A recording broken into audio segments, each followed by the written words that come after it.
Hello, friends and followers. Well, this radio has been a battle. Of course, this is the HRO 500 I've been restoring. So tonight, Saturday night, I should be out doing better things, but instead, I'm working on this damn radio.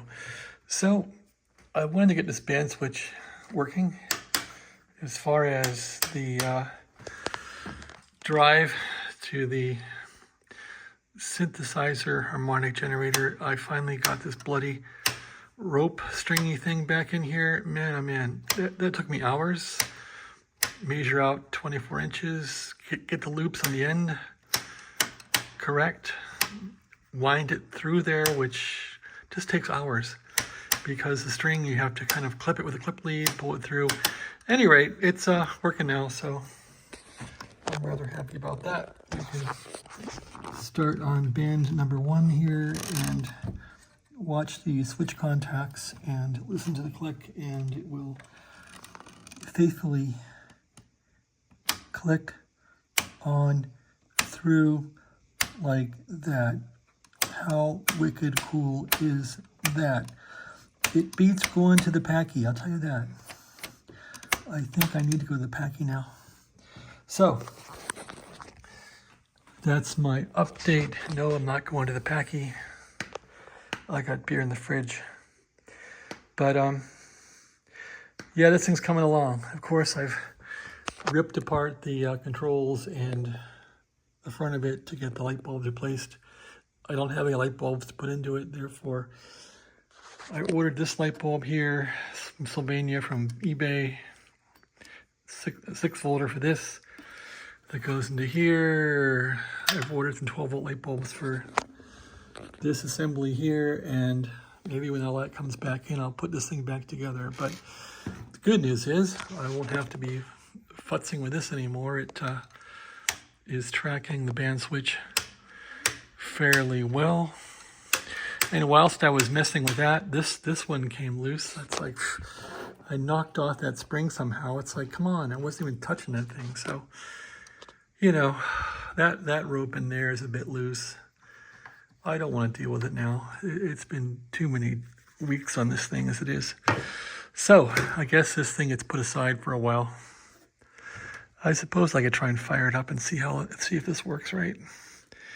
Any rate, that's this thing. I used some string from China, which is nylon.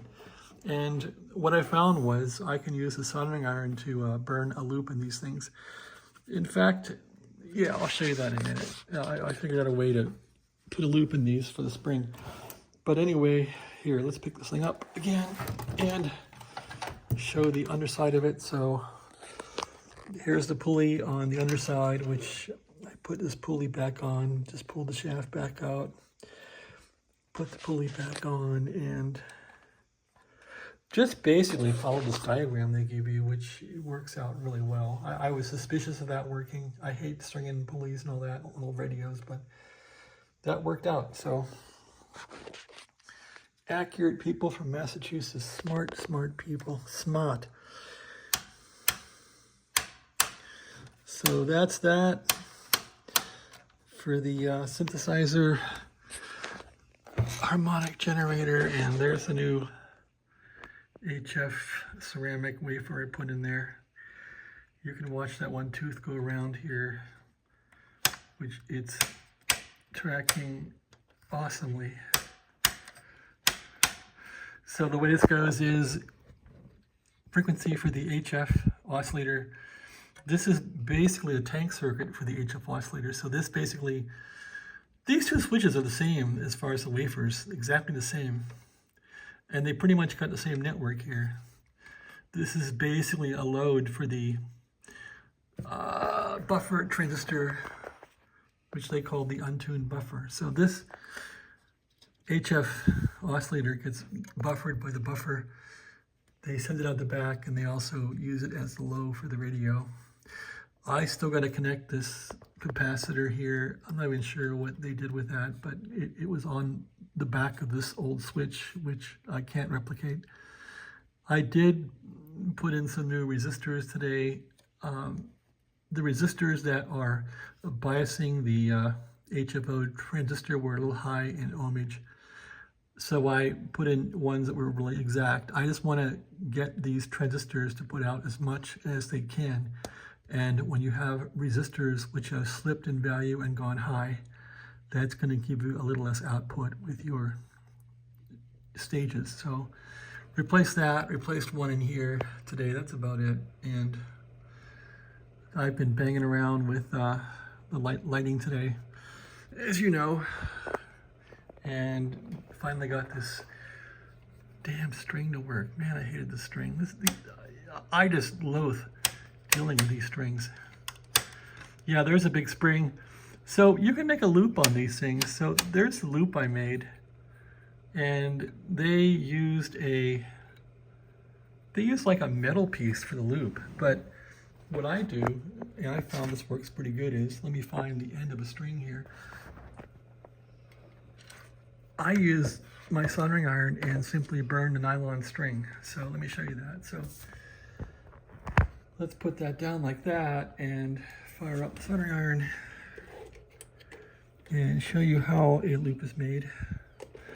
There's the Weller Faithful. I've had that thing for so long. I got that from a job when I was in my 20s, and now I'm in my 60s, so that's how long I've had that. Anyway, I want to make a loop here for a spring to attach to at the end of a cord. So what I've done, and this works out really well, is just get these two ends, or get the rope to be close, and then you can hit it with a soldering iron a little bit and melt it. And you need nylon for this, so there, is that close? That's pretty close. And then you can just rub it with a soldering iron and it'll melt and bond. I can't see too well for this demo. Let me see if I can get some better light down here. Okay, there's some light. And all I do with this, and it's a pain, but if you can get these things to be close, just heat them like this. Give them a little rub. Very delicate, because you'll melt it fast. Barely touch it. And yeah, it worked a little bit. You have to be exact on this. That's how I put the loops in the rope and the radio right now.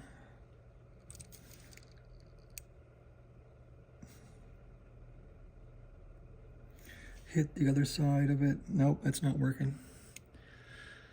Boy, here I had this working fine today. It's all technique. Everything about life is technique. The problem is I'm trying to do it in midair, and I was using a desk. Let's see if I can do it and not burn myself.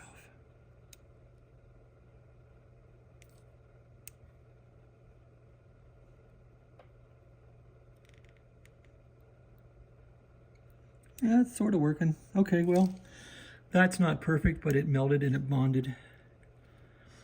I'm not sure how strong that is. I hit it too hard, but that worked. And so you might take some practice at this, but it works pretty good.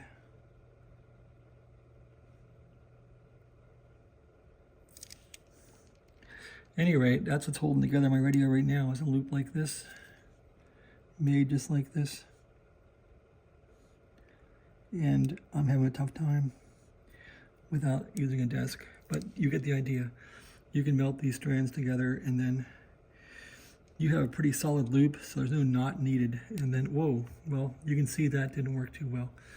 But if you can get this right, it works really well.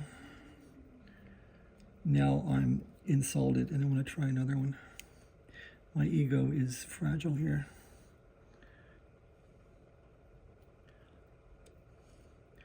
I don't have any way of putting the camera on my desk, so I'm doing it in midair.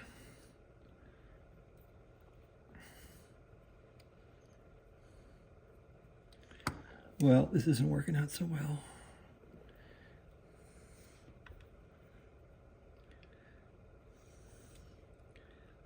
Because I can't get it to, I can't get them lined up exactly.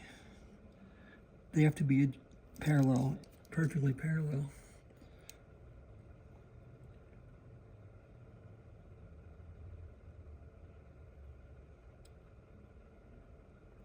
You can't meld them. There, that's working out.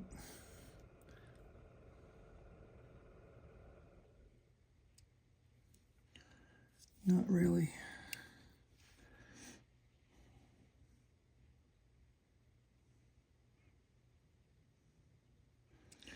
Nope. That might have worked. Nope. I just can't get this to go this time. You're going to say, it's a fake, it doesn't work. Not true, it does work. You just have to do it right, like everything. Don't screw it up. What if we go like this? Let's kind of make, I mean, you need a small loop for those springs. You can't have a big loop, but what if I went like this and heat that up? There.